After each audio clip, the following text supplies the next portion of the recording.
Senhor esteja convosco. Ele está no meio de nós. Proclamação do Evangelho de Jesus Cristo, segundo Marcos. Glória a vós, Senhor. Naqueles dias, havia de novo uma grande multidão e não tinha o que comer. Jesus chamou os discípulos e disse: Tenho compaixão desta multidão, porque já faz 3 dias que está comigo e não tem nada para comer. Se eu os mandar para casa sem comer, vão desmaiar pelo caminho, porque muitos deles vieram de longe. Os discípulos disseram: Como poderia alguém saciá-los de pão aqui no deserto? Jesus perguntou-lhes: Quantos pães tendes? Eles responderam: 7. Jesus mandou que a multidão se sentasse no chão. Depois pegou os 7 pães e deu graças, partiu-os e ia dando aos seus discípulos, para que os distribuíssem, e eles os distribuíam ao povo. Tinham também alguns peixinhos. Depois de pronunciar a bênção sobre eles, mandou que os distribuíssem também. Comeram e ficaram satisfeitos, e recolheram 7 cestos com os pedaços que sobraram. Eram 4.000 mais ou menos, e Jesus os despediu. Subindo logo na barca com seus discípulos, Jesus foi para a região de Dalmanuta. Palavra da salvação. Glória a vós, Senhor.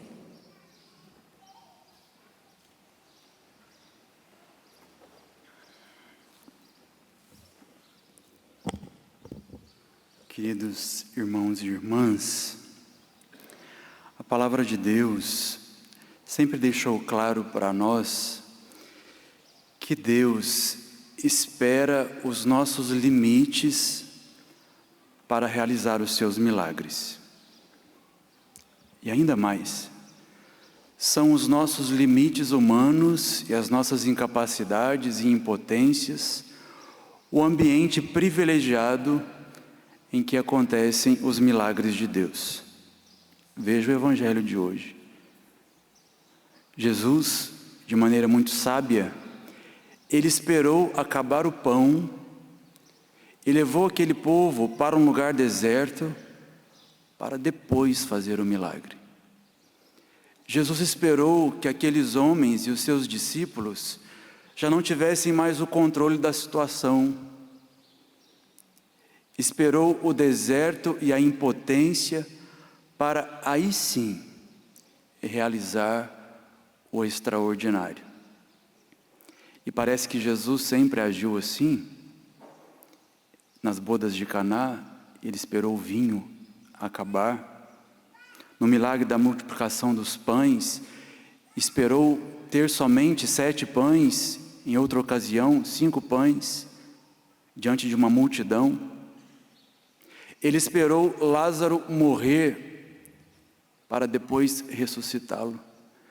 Jesus parece esticar a capacidade do homem de experimentar o seu limite até o fim, para depois agir de maneira extraordinária.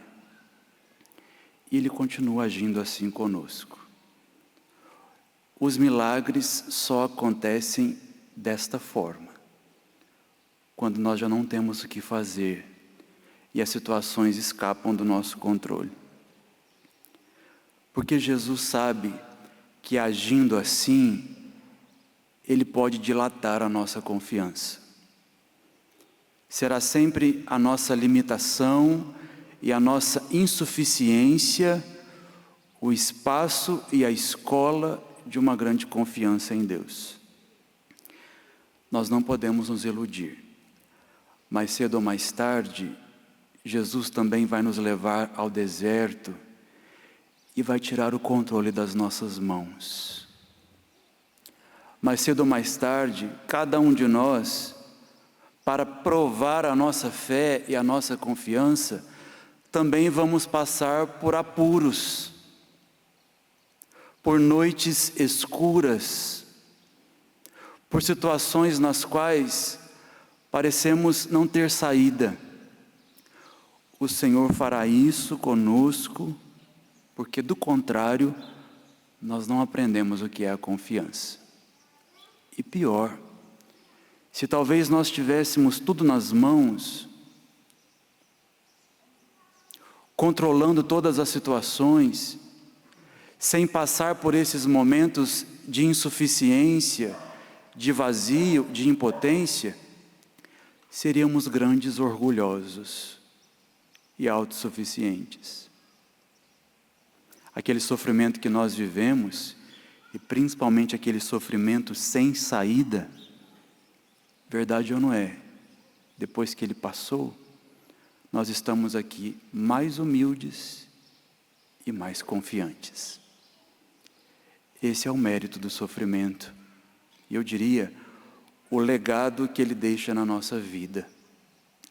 A humildade e a confiança.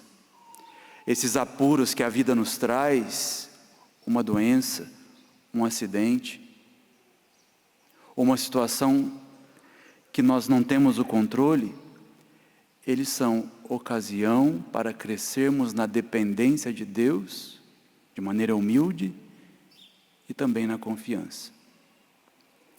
No Evangelho de hoje, aqueles homens tinham duas escolhas. Ou eles se desesperavam, ou eles confiavam em Deus. Como muitas vezes acontece na nossa vida. E não poucas vezes, os embates que sofremos nos colocam diante de duas escolhas. Ou nós vamos nos desesperar com aquilo que nós não podemos mudar, ou nós vamos aprender uma confiança absoluta de que Deus tem tudo nas mãos e de que Ele pode fazer tudo. Vejam, meus irmãos, é uma coisa racional. Deus é onisciente, Ele sabe de tudo, até mais do que nós mesmos. A palavra de Deus fala que Deus contou os fios dos nossos cabelos, ou seja, Deus sabe de detalhes da nossa vida que até nós mesmos desconhecemos. E além disso, Deus é onipotente, Ele tem todo o poder nas suas mãos. Então, é uma coisa racional.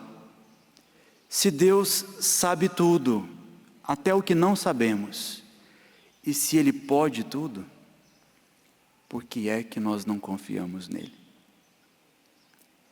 É triste ver pessoas, até dentro da igreja, pessoas que comungam a Eucaristia, pessoas que se dizem pessoas de oração, mas no primeiro sofrimento se desesperam.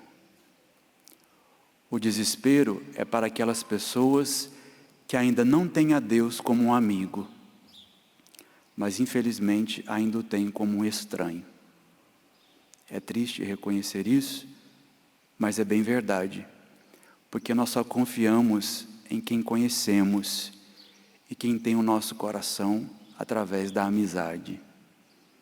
Está aqui um bom termômetro para saber a quantas anda a nossa amizade com Deus.